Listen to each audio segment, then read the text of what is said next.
Hey guys, this is Jeff with Area52 Pro Diesel Repair. There's my mascot truck. We're gonna do a lot more up and coming videos with that truck as soon as we get the time and get the new shop going and everything, you know. So stay tuned for that. And my employee Marlon says hello. Hey bud. Hey bud. Try for the camera. Oh. So a lot of people do when they're having issues with something they're not quite familiar with is nobody ever seems to get any information. I mean, information is widely available now, and as far as that Bobcat M610 skid steer, we got this whole service manual. It's probably about an inch thick, and it covers the 600D, which is a diesel, 610 and 611. So ours is a 610, but I mean, it's, you know, well, the first page I open up here, the hydraulic system. Like I said, we couldn't figure out, you know, I wasn't sure exactly you know, where the pump is. There it is right there. It's driven off the other side of the engine. That engine sits in there sideways, and that main shaft comes out of here, and that's what turns this.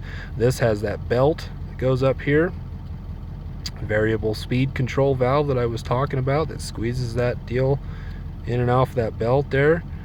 And I can't believe it. I honestly did not plan to open this book up to that page, but that's what we're looking at. And then you got a hydraulic filter there. We're going to be replacing that. And you know, you got tilt control valves right there. I mean, these, you know, these things are right there. Changing the hydraulic oil filter gives you all the instructions there, you know.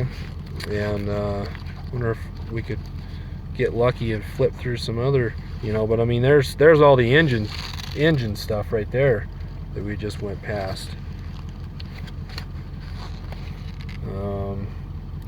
Gear cover, camshaft gear, I mean, everything in here as far as all that goes. If I actually looked through, hang on a second. Anyways, the part number on this, Gen Sales makes this. It's probably a reprint of an original, you know, so you can't, for the most part, probably 90% of it's probably right, but there could be some mistakes, especially with wiring diagrams and whatnot. But on a machine like this, I highly doubt there gives me too many mistakes on there. But there's the part number right there to get this manual, and I cannot remember the cost. I want to say it was fairly expensive, like $70 or $80, but totally worth it. So we got the forward right here, and we got you know, drive system, hydraulic system, Wisconsin engine service, Deutz engine service. That's probably the air-cooled diesel. And then Petter, I used to always call it Lister Petter, but maybe that's prior to that, before adding the Lister, whoever he is. Here is what the drive system looks like. So, like I said, you got these big chains right here.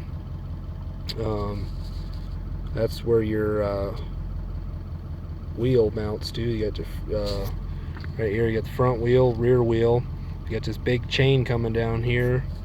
You know, you got what they call a secondary chain in reverse direction. So, and then you got over here, you got the where's the clutches? You know, the clutches are in there. So that's those. But one of the things, like on our problem, that we're going to be having to look for is, obviously, there's your steering lever. It goes down right inside of there. That's that, probably something I might need to replace to take out some of the slop on that. Take that piece off. You got all this linkage right here, and so that right there is, and I think these are the nuts on those caps that I pointed to there. But what we'll do is we'll look at this, you know, we'll go through this manual as we're looking at this problem.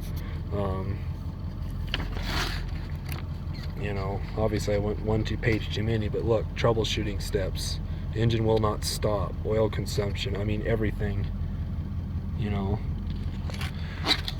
It pays to have this manual and stuff like that, but you got drive system right there, assembly of brake, and it goes on and on and on down to disassembly, clutch, driven shaft, I mean drive chain adjustment, you know, installation of the axle. I mean everything that you need to do is right here, you know. So and then it comes down here, steering clutch adjustment.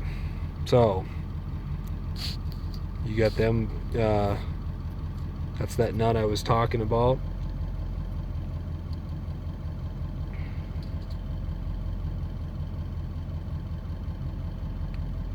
Steering of the loader is difficult, or the clutch is doing not engage correctly. Check the 5 items below.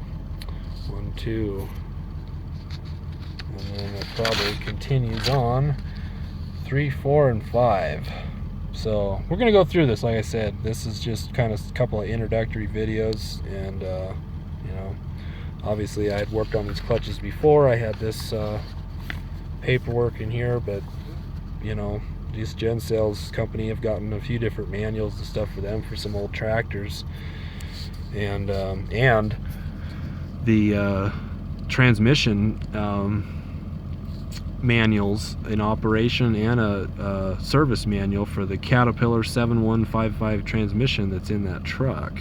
So that's a whole nother, I got a video on that. It's not the greatest video because it's too long, and I'm not very good at making videos, you know. I like to put out a lot of information, but not very good in putting a lot of information and condensing it in a lot of time. I mean, I'm already at what, a little over 7 minutes on this video right here, probably like 15 on the part 1 video.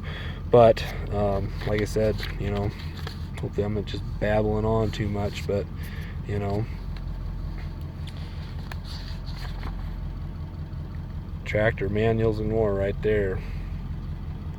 They even sell tools. Like I said, they're not sponsoring me or anything like that, nothing to do with that, but I'll definitely like them. I've never ordered any tools from them, but you know, who needs manuals? An operator, a mechanic, an unsung hero. Kind of funny.